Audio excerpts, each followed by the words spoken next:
Doble kayod ang mga TNVS driver para habulin ang kitang nawawala dahil sa jumbo oil price hike. Sa panig naman ng gobyerno, itutuloy daw ang distribusyon ng subsidiya sa susunod na linggo. Narito ang Agenda Weekend Report ni Ian Maghanoy. Sa driver seat na munang ito ang pansamantalang kama ng TNVS driver na si Angelito. Matapos kasi ang isang buong araw na biyahe, kailangan niya pang makapag-overtime sa pamamasada. Mas kailangan niya raw kasing magdoble kayod kalabaw sa pagkakataong ito, lalo't na sa 300 hanggang 500 pesos na lang ang kanyang naiuuwing arawang kita. Mula raw yan sa dating 1,500 pesos niyang daily average earnings. Alinsunod sa direktiba ni PBBM, suspindido ang transport fare hike sa gitna ng oil price hike bunsod ng lumalalang tensyon sa Middle East. Kaya napipilitan na lang si Angelito na sa kalye matulog gayong umaasa sa kanya ng pangmatrikula ang pamangkin. No, 3 araw ako sa biyahe.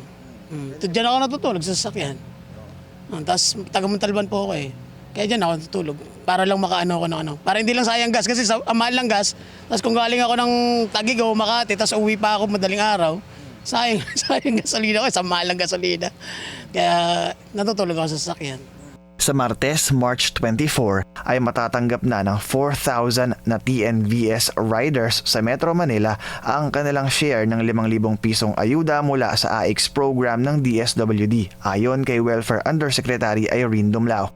Sa Miyerkules naman ang 20,000 jeepney riders, habang sa Webes at Biyernes ang sa 83,000 na delivery riders. Sa Sabado ang nasa 34,000 na mga motorcycle taxi riders. Gutom. Wala pong walang ngayon. Dati pag bumabiyahe ako, kumikita pa nung 1,000 eh. Ngayon wala yung 500 minsan na kinakarga ko, bumabalik lang 200, tapos kakabali 700, baka kakarga ko ulit 500, 200 na lang natitira. Nasa kapangyarihan ni PBBM kung kanyang pipirmahan ang panukalang nagbibigay ng special powers sa pagbabawas o suspensyon ng excise tax on fuel products na isinumite ng Kongreso bilang tugon sa pagpapababa ng presyo ng krudo. Bagay na pinag-aaralan pa rin ng punong ehekutibo. Nakadepende pa rin anya kasi ang pagsirit ng presyo ng krudo kung hanggang kailan magtatagal ang krisis sa Middle East.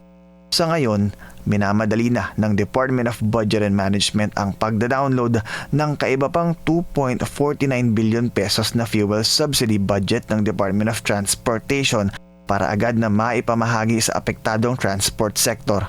Para sa Agenda Weekend, Ian Maghanoy, Bilyonaryo News Channel.